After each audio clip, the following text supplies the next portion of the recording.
IPOB don't call all Biafrans, all southeastern region, all Igbo youth not to join the British army. My people, e don settle. You know say as e be like this now, e be like say Europe now wan come have small shaky for theirself. So if you watch recently, the one of the British High Commissioner be this thing enter inside Biafra land. E wan come see the Ogbunigwe wey Ojukwu and currently Biafrans dey do Nigeria army shege. The man come see am o, but as we dey get information say they don bring for their platform say they wan recruit the youth or Africa youth, especially in Nigeria when you come to southeast the Biafran part, they wan recruit them put for their army. So IPOB don come outside, can't tell anybody say make you not join that army. Do not allow them to use you again. My people, one of the US member don come outside, they come call all freedom fighters, say let us come together and draw a draft so that we will fight this fight once and for all and end it once and for all. My people, I go play the video, make you watch. Do not forget say it's still there for Balabajis. Please share the video as you dey watch am, as you don read. Please watch the video while I wan play right now and we'll come back and continue. Happy Sunday. The first time on the canon will soon, I follow me an law. After 6 months, so will with the Nigerian government. After 6 or 7 months, I follow me an law. Then come for the opotalo. O neck and the man of manang, or neck and manuang. Manuang one neck, I now latch the manuang, ne. But this time, on will also be a fugo me an alone. But I try to get into details of law, but more about the type of law. I don't have law for that, but I law and law. Only one meaning. I don't know it. Yes, I can you own them. Can go on. I made this video because of the canon, and this video actually play now. And then I challenge this video in the week somehow. Who be a drama. It's a mopu and I need an S or gaposi for the sake of the buy. Now watch out.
Then call one more wire there, huh?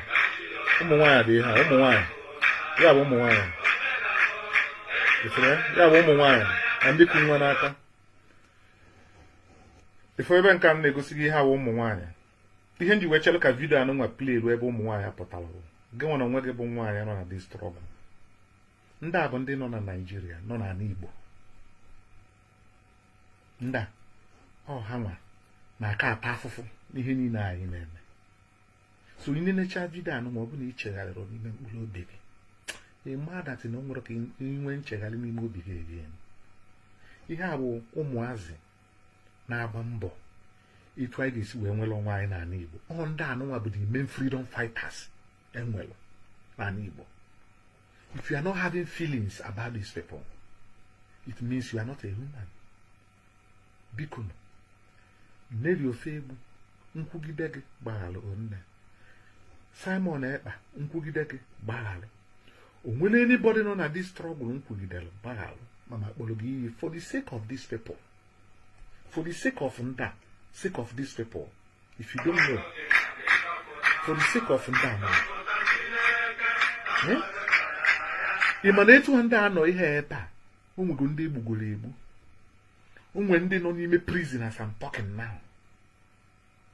Biko, let us unite. Enwego amarom oge nwa nọ na this struggle, amarom your agenda.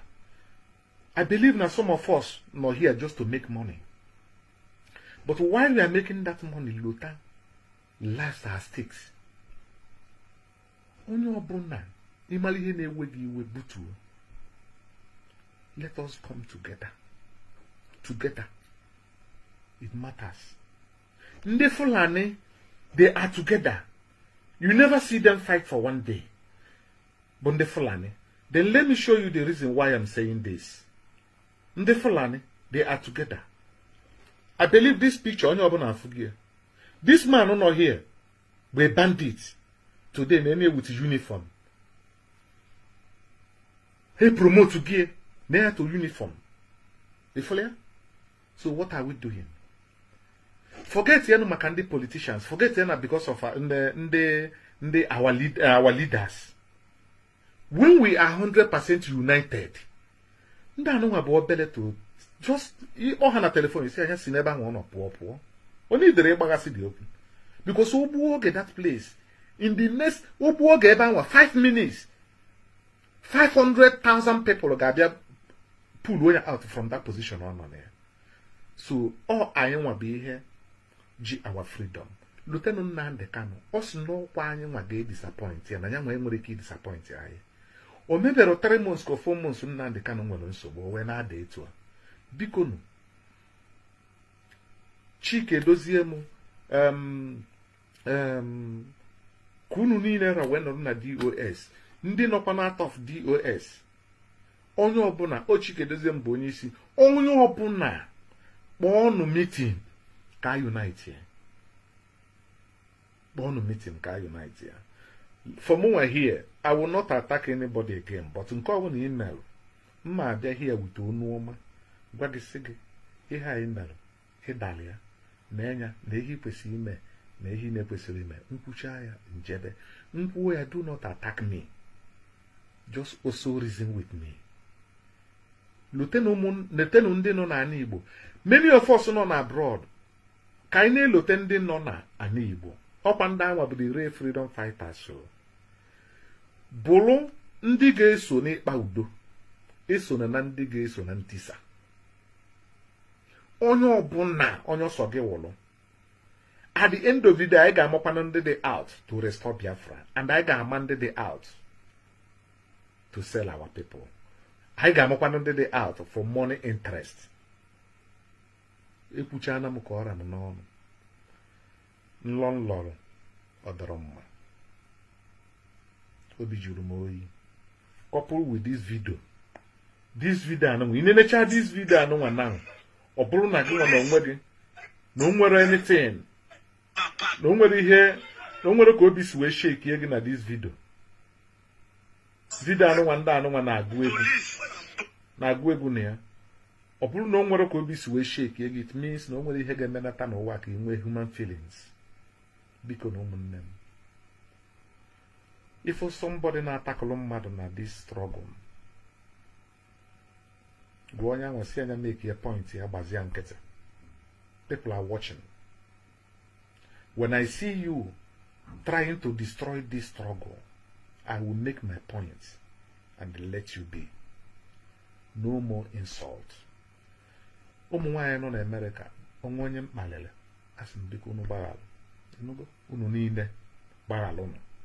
Mgbe ihe nji asịsị gbaghalụ, for the sake of this struggle, I stand for peace. Onye gburu nwanne ya wuru odogwu, we all anyị niile bụ ofu ihe ka anyị wụ. Kedu ihe anyị na-achọ? Freedom.